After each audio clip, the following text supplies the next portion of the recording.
Viral kisah seorang guru di Ngawi, Jawa Timur tengah menjadi sorotan.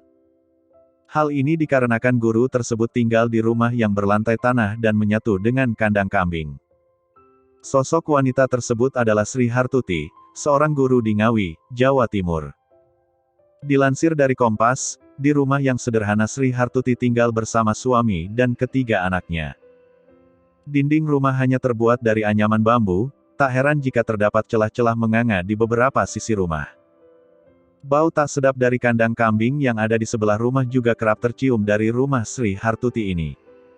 Sri Hartuti sudah mengabdi sebagai guru selama 17 tahun lamanya. Mirisnya, meski sudah lama mengabdi ia masih berstatus sebagai guru tidak tetap. Bahkan penghasilannya tiap bulan pun hanya sebesar 350.000. Hal tersebut membuat Sri Hartuti dan keluarganya tidak bisa memiliki rumah yang layak. Rumah berdinding anyaman bambu itu pun masih menumpang di tanah milik perhutani. Ini tanahnya numpang di perhutani. Untuk memperbaiki, gaji kami tak cukup, kata Sri Hartuti dilansir Kompas, Jumat tanggal 22 Oktober tahun 2021. Meski hidupnya serba kekurangan, Sri Hartuti tetap semangat mengajar demi membantu anak-anak buta huruf dan putus sekolah. Keinginan ibu tiga anak ini hanya sederhana, yakni ingin anak-anak di sekitarnya pandai.